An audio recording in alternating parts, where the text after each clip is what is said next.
कल शाम को एक जरूरत से तांगे पर बैठा हुआ जा रहा था कि रास्ते में एक और महाशय तांगे पर आ बैठे। तांगे वाला उन्हें बैठाना तो ना चाहता था, पर इनकार भी ना कर सकता था। पुलिस के आदमी से झगड़ा कौन मोल ले। ये साहब किसी थाने के दारोगा थे। एक मुकदमे की पैरवी करने सदर आए थे। मेरी आदत है कि पुलिस वालों से बहुत कम बोलता हूं। सच पूछिए तो मुझे उनकी सूरत से नफरत है। उनके हाथों प्रजा को कितने कष्ट उठाने पड़ते हैं, इसका अनुभव इस जीवन में कई बार कर चुका हूं। मैं जरा एक तरफ खिसक गया और मुंह फेर कर दूसरी ओर देखने लगा कि दारोगा जी बोले, जनाब, ये आम शिकायत है कि पुलिस वाले बहुत रिश्वत लेते हैं, लेकिन ये कोई नहीं देखता कि पुलिस वाले रिश्वत लेने के लिए कितने मजबूर किए जाते हैं। अगर पुलिस वाले रिश्वत लेना बंद कर दें, तो मैं हल्फे से कहता हूं, ये जो बड़े बड़े ऊंची पगड़ियों वाले रईस नजर आते हैं, सब के सब जेल खाने के अंदर बैठे दिखाई दें। अगर हर एक मामले का चालान करने लगे हैं तो दुनिया पुलिस वालों को और भी बदनाम करे। आपको यकीन ना आएगा जनाब, रुपए की थैलियां गले लगाई जाती हैं। हम हजार इनकार करें, पर चारों तरफ से ऐसे दबाव पड़ते हैं कि लाचार होकर लेना ही पड़ता है। मैंने उपहास के भाव से कहा, जो काम रुपए लेकर किया जाता है, वही काम बिना रुपए लिए भी तो किया जा सकता है। दारोगा जी हंसकर बोले, वो तो गुनाह बेलज्जत होगा बंदा परवर। पुलिस का आदमी इतना कट्टर देवता नहीं होता, और मेरा ख्याल है कि शायद कोई इंसान भी इतना बेलौस नहीं हो सकता। और सिंहों के लोगों को भी देखता हूं, मुझे तो कोई देवता ना मिला। मैं अभी इसका कुछ जवाब दे ही रहा था कि एक मियां साहब लंबी अचकन पहने, तुर्की टोपी लगाए तांगे के सामने से निकले। दारोगा जी ने उन्हें देखते ही झुककर सलाम किया, और शायद मिजाज शरीफ पूछना चाहते थे कि उस भले आदमी ने सलाम का जवाब गालियों से देना शुरू किया। जब तांगा कई कदम आगे निकल आया, तो वो एक पत्थर लेकर तांगे के पीछे दौड़ा। तांगे वाले ने घोड़े को तेज किया। उस भले मानुस ने भी कदम तेज की और पत्थर फेंका। मेरा सिर बाल बाल बच गया। उसने दूसरा पत्थर उठाया। वो हमारे सामने आकर गिरा। तीसरा पत्थर इतनी जोर से आया कि दारोगा जी के घुटने में बड़ी चोट आई। पर इतनी देर में तांगा इतनी दूर निकल आया था कि हम पत्थरों की मार से दूर हो गए थे। हाँ, गालियों की मार अभी तक जारी थी। जब तक वो आदमी आंखों से ओझुल ना हो गया, हम उसे एक हाथ में पत्थर उठाए गालियां बकते हुए देखते रहे। जब जरा चित्त शांत हुआ, मैंने दारोगा जी से पूछा, ये कौन आदमी है साहब? कोई पागल तो नहीं है? दारोगा जी ने घुटने को सहलाते हुए कहा, पागल नहीं है साहब, मेरा पुराना दुश्मन है। मैंने समझा था जालिम पिछली बातें भूल गया होगा, वरना मुझे क्या पड़ी थी कि सलाम करने जाता। मैंने पूछा, आपने इसे किसी मुकदमे में सजा दिलाई होगी? बड़ी लंबी दास्तान है जनाब, बस इतना ही समझ लीजिए कि इसका बस चले तो मुझे जिंदा ही निगल जाए। आप तो शोक की आग को और भड़का रहे हैं। अब तो वो दास्तान सुने बगैर तस्कीन न होगी। दारोगा जी ने पहलू बदलकर कहा, अच्छी बात है, सुनिए। कई साल हुए मैं सदर में ही तैनात था। बेफिक्री के दिन थे, ताजा खून। एक माशूक से आंख लड़ गई। आमदोरफ्त शुरू हुई। अब भी जब उस हसीना की याद आती है तो आंखों से आंसू निकल आते हैं। बाजारू औरतों में इतनी हया, इतनी वफा, इतनी मुरव्वत मैंने नहीं देखी। 2 साल उसके साथ इतने लुत्फ से गुजरे कि आज भी उसकी याद करके रोता हूं। मगर किस्से को बढ़ाऊंगा नहीं, वरना अधूरा ही रह जाएगा। मुख्तसर ये कि 2 साल के बाद मेरे तबादले का हुक्म आ गया। उस वक्त दिल को जितना सदमा पहुंचा, उसका फिक्र करने के लिए दफ्तर चाहिए। बस यही जी चाहता था कि इस्तीफा दे दूं। उस हसीना ने यह खबर सुनी तो उसकी जान सी निकल गई। सफर की तैयारी के लिए मुझे 3 दिन मिले थे। ये 3 दिन हमने मंसूबे बांधने में काटे। उस वक्त मुझे अनुभव हुआ कि औरतों को अकल से खाली समझने में हमने कितनी बड़ी गलती की है। मेरे मंसूबे शेख चिल्ली कैसे होते थे। कलकत्ते भाग चलें, वहां कोई दुकान खोल दें, या इसी तरह कोई दूसरी तजवीज करता, लेकिन वो यही जवाब देती कि अभी वहां जाकर अपना काम करो। जब मकान का बंदोबस्त हो जाए तो मुझे बुला लेना, मैं दौड़ी चली आऊंगी। आखिर जुदाई की घड़ी आई। मुझे मालूम होता था कि अब जान न बचेगी। गाड़ी का वक्त निकला जाता था और मैं उसके पास से उठने का नाम न लेता था। मगर मैं फिर किस्से को तूल देने लगा। खुलासा ये कि मैं उसे 2-3 दिन में बुलाने का वादा करके रुखसत हुआ। पर अफसोस, वो 2-3 दिन कभी ना आए। पहले 10-5 दिन तो अफसरों से मिलने और इलाके की देखभाल में गुजरे। इसके बाद घर से खत आ गया कि तुम्हारी शादी तय हो गई, रुखसत लेकर चले आओ। शादी की खुशी में उस वफा की देवी की मुझे फिक्र ना रही। शादी करके महीने भर बाद लौटा तो बीवी साथ थी। रही सही याद भी जाती रही। उसने 1 महीने के बाद एक खत भेजा, पर मैंने उसका जवाब ना दिया। डरता रहता था कि कहीं एक दिन वो आकर सिर पर सवार ना हो जाए, फिर बीवी को मुंह दिखाने लायक भी ना रह जाऊं। साल भर के बाद मुझे एक काम से सदर आना पड़ा। उस वक्त मुझे उस औरत की याद आई। सोचा जरा चलकर देखना चाहिए किस हालत में है। फौरन अपने खत ना भेजने और इतने दिनों तक ना आने का जवाब सोच लिया और उसके द्वार पर जा पहुंचा। दरवाजा साफ सुथरा था। मकान की हालत भी पहले से अच्छी थी। दिल की खुशी हुई कि इसकी हालत उतनी खराब नहीं है जितनी मैंने समझी थी। और क्यों खराब होने लगी? मुझ जैसे दुनिया में क्या और आदमी ही नहीं है? मैंने दरवाजा खटखटाया। अंदर से वो बंद था। आवाज आई, कौन है? मैंने कहा, वाह, इतनी जल्द भूल गई, मैं हूं, बशीर। कोई जवाब न मिला। आवाज उसी की थी, इसमें शक नहीं। फिर दरवाजा क्यों नहीं खोलती? जरूर मुझसे नाराज है। मैंने फिर किवाड़ खटखटाया और लगा अपनी मुसीबतों का किस्सा सुनाने। कोई 15 मिनट के बाद दरवाजा खुला। हसीना ने मुझे इशारे से अंदर बुलाया और चट किवाड़ बंद कर लिए। मैंने कहा, मैं तुमसे माफी मांगने आया हूं। यहां से जाकर मैं बड़ी मुश्किल में फंस गया। इलाका इतना खराब है कि दम मारने की मोहलत नहीं मिलती। उसने मेरी तरफ ना देखकर जमीन की तरफ ताकते हुए कहा, मुआफी किस बात की? तुमसे मेरा निकाह तो हुआ ना था। दिल कहीं और लग गया तो मेरी याद क्यों आती? मुझे तुमसे कोई शिकायत नहीं। जैसा और लोग करते हैं वैसा ही तुमने किया। यही क्या कम है कि इतने दिनों के बाद इधर तो आ गए, रहे तो खैरियत से थे। किसी तरह जिंदा हूं। शायद जुदाई में घुलते घुलते ये तोन निकल आई। खुदा झूठ ना बुलवाए, तब से दूने हो गए।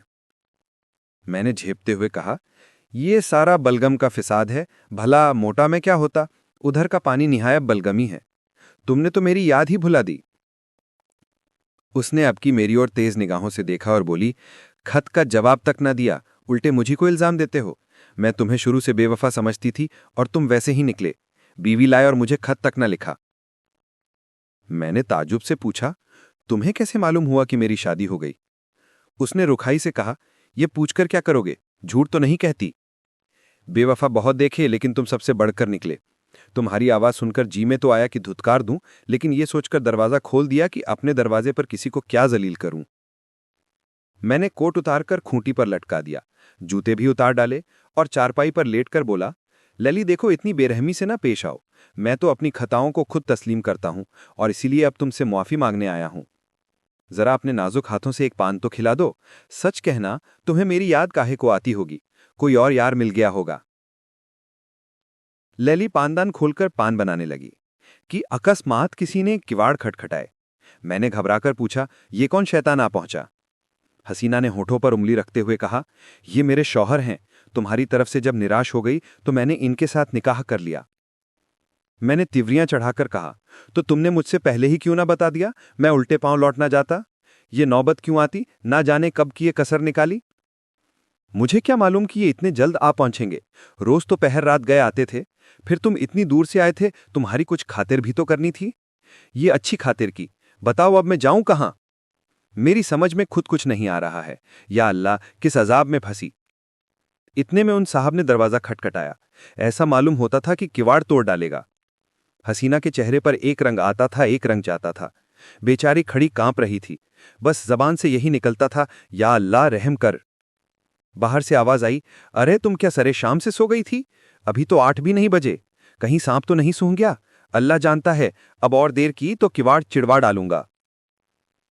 मैंने गिड़गिड़ाकर कहा, खुदा के लिए मेरे छिपने की कोई जगह बताओ। पिछवाड़े कोई दरवाजा नहीं? ना। संडास तो है। सबसे पहले वो वहीं जाएंगे। अच्छा, वो सामने कोठरी कैसी है? हाँ है तो, लेकिन कहीं कोठरी खोलकर देखा तो? क्या बहुत दबल आदमी है। तुम जैसे दो को बगल में दबा ले। तो खोल दो कोठरी। वो जूं ही अंदर आएगा मैं दरवाजा खोलकर निकल भागूंगा। हसीना ने कोठरी खोल दी। मैं अंदर जा घुसा। दरवाजा फिर बंद हो गया। मुझे कोठरी में बंद करके हसीना ने जाकर सदर दरवाजा खोला और बोली, क्यों किवाड़ तोड़े डालते हो? आ तो रही हूं। मैंने कोठरी के किवाड़ों के दरवाजों से देखा। आदमी क्या, पूरा देव था। अंदर आते ही बोला, तुम सरे शाम से सो गई थी? हां, जरा आंख लग गई थी। मुझे तो ऐसा मालूम हो रहा था कि तुम किसी से बातें कर रही थी। वहम की दवा तो लुकमान के पास भी नहीं। मैंने साफ सुना, कोई ना कोई जरूर था, तुमने उसे कहीं छिपा रखा है। इन्हीं बातों पर तुमसे मेरा जी जलता है। सारा घर तो पड़ा है, देख क्यों नहीं लेते? देखूंगा तो मैं जरूर ही, लेकिन तुमसे सीधे सीधे पूछता हूं, बतला दो कौन था? हसीना ने कुंजियों का गुच्छा फेंक कर कही, और कोई था तो घर ही में ना होगा। लो, सब जगह देखाओ, सुई तो है नहीं कि मैंने कहीं छिपा दी हो। वो शैतान इन चकमों में ना आया, शायद पहले भी ऐसा ही चरखा खा चुका था। कुंजियों का गुच्छा उठाकर सबसे पहले मेरी कोठरी के द्वार पर आया और उसके ताले को खोलने की कोशिश करने लगा। गुच्छे में उस ताले की कुंजी नहीं थी। बोला, इस कोठरी की कुंजी कहाँ है? हसीना ने बनावटी ताज्जुब से कहा, अरे तो क्या उसमें कोई छिपा बैठा है? वो तो लकड़ियों से भरी पड़ी है। तुम कुंजी दे दो ना। तुम भी कभी कभी पागलों के से काम करने लगते हो। अंधेरे में कोई सांप बिच्छू निकल आए तो? ना भैया, मैं उसकी कुंजी ना दूंगी। बला से सांप निकल आएगा, अच्छा हो निकल आए, इस बेहयाई की जिंदगी से तो मौत ही अच्छी। हसीना ने इधर उधर तलाश करके कहा, ना जाने उसकी कुंजी कहाँ रख दी, ख्याल नहीं आता। इस कोठरी में तो मैंने और कभी ताला नहीं देखा। मैं तो रोज लगाती हूं, शायद कभी लगाना भूल गई हूं, तो नहीं कह सकती। तो तुम कुंजी ना दोगी? कहती तो हूं इस वक्त नहीं मिल रही है। कह देता हूं कच्चा ही खा जाऊंगा। अब तक तो मैं किसी तरह जब्त किए खड़ा रहा। बार बार अपने ऊपर गुस्सा आ रहा था कि यहां क्यों आया। न जाने ये शैतान कैसे पेश आए, कहीं तैश में आकर मार ही न डालें। मेरे हाथों में तो कोई छुरी भी नहीं। या खुदा, अब तू ही मालिक है। दम रोके हुए खड़ा था कि एक पल का भी मौका मिले तो निकल भागूं, लेकिन जब उस मरदूद ने किवाड़ों को जोर से धमधमाना शुरू किया, तब तो रूह ही फना हो गई। इधर उधर निगाह डाली कि किसी कोने में छिपने की जगह है या नहीं। किवाड़ के दराजों से कुछ रोशनी आ रही थी। ऊपर जो निगाह उठाई तो एक मचान सा दिखाई दिया। डूबते को तिनके का सहारा मिल गया। उचक्कर चाहता था कि ऊपर चढ़ जाऊं कि मचान पर एक आदमी को बैठे देखकर उस हालत में मेरे मुंह से चीख निकल गई। ये हजरत अचकन पहने, घड़ी लगाए, एक खूबसूरत साफा बांध उकड़ू बैठे हुए थे। अब मुझे मालूम हुआ कि मेरे लिए दरवाजा खोलने में हसीना ने इतनी देर क्यों की थी। अभी इनको देख ही रहा था कि दरवाजे पर मूसल की चोटें पड़ने लगी। मामूली किवाड़ तो थे ही, 3-4 चोटों में दोनों किवाड़े नीचे आ रहे, और वो मरदूद लालटेन लिए कमरे में घुसा। उस वक्त मेरी क्या हालत थी, इसका अंदाज आप खुद कर सकते हैं। उसने मुझे देखते ही लालटेन रख दी और मेरी गर्दन पकड़कर बोला, अच्छा आप यहां तशरीफ रखते हैं, आइए आपकी कुछ खातिर करूं, ऐसे मेहमान रोज कहाँ मिलते हैं। ये कहते हुए उसने मेरा एक हाथ पकड़कर इतने जोर से बाहर की तरफ ढकेला कि मैं आंगन में औंधा जा गिरा। उस शैतान की आंखों से अंगारे निकल रहे थे। मालूम होता था उसके होंठ मेरा खून चूसने के लिए बढ़े आ रहे हैं। मैं अभी जमीन से उठने भी ना पाया था कि वो कसाई एक बड़ा सा तेज छुरा लिए मेरी गर्दन पर आ पहुंचा। मगर जनाब, हूं पुलिस का आदमी। उस वक्त मुझे एक चाल सूझ गई। उसने मेरी जान बचा ली, वरना आज आपके साथ तांगे पर ना बैठा होता। मैंने हाथ जोड़कर कहा, हुजूर मैं बिल्कुल बेकसूर हूं, मैं तो मीर साहब के साथ आया था। उसने गरज कर पूछा, कौन मीर साहब? मैंने जी कड़ा करके कहा, वही जो मचान पर बैठे हुए हैं। मैं तो हुजूर का गुलाम ठहरा, जहां हुक्म पाऊंगा उनके साथ जाऊंगा, मेरी इसमें क्या खता है। अच्छा, तो कोई मीर साहब मचान पर भी तशरीफ रखते हैं? उसने मेरा हाथ पकड़ लिया और कोठरी में जाकर मचान पर देखा। वो हजरत सिमटे सिमटाए भीगी बिल्ली बने बैठे थे। चेहरा ऐसा पीला पड़ गया था, गोया बदन में जान ही नहीं। उसने उनका हाथ पकड़कर एक झटका दिया तो आप धम से नीचे आ रहे। उनका ठाठ देखकर अब इसमें कोई शुभा न रहा कि वो मेरे मालिक हैं। उनकी सूरत देखकर उस वक्त तरस के साथ हंसी आती थी। तू कौन है बे? जी मेरा मकान। ये आदमी झूठा है, ये मेरा नौकर नहीं है। तू यहां क्या करने आया था? मुझे यही बदमाश मेरी तरफ देखकर धोखा देकर लाया था। ये क्यों नहीं कहता कि मजे उड़ाने आया था? दूसरों पर इल्जाम रखकर अपनी जान बचाना चाहता है सुअर। ले, तू भी क्या समझेगा कि किसके पाले पड़ा था। ये कहकर उसने उसी तेज छुरे से उन साहब की नाक काट ली। मैं मौका पाकर बेतहाशा भागा, लेकिन हाय हाय की आवाज मेरे कानों में आ रही थी। इसके बाद उन दोनों में कैसी छनी, हसीना के सिर पर क्या आफत आई, इसकी मुझे कुछ खबर नहीं। मैं तब से 20 बार सदर आ चुका हूं, पर उधर भूल कर भी नहीं गया। ये पत्थर फेंकने वाले हजरत वही हैं जिनकी नाक कटी थी। आज ना जाने कहां से दिखाई पड़ गए और मेरी शामत आई कि उन्हें सलाम कर बैठा। आपने उनकी नाक की तरफ शायद ख्याल नहीं किया। मुझे अब ख्याल आया कि उस आदमी की नाक कुछ चिपटी थी। बोला, हाँ नाक कुछ चिपटी तो थी, मगर आपने उस गरीब को बुरा चरका दिया। और करता ही क्या, जरूर दबा लेते, मगर चोर का दिल आधा होता है। उस वक्त अपनी अपनी पड़ी थी कि मुकाबला करने की सूझती। कहीं उस रमझल्ले में धड़ैया जाता तो आबरू अलग जाती और नौकरी से अलग हाथ धोता। मगर अब इस आदमी से होशियार रहना पड़ेगा। इतने में चौक आ गया और हम दोनों ने अपनी अपनी राह ली।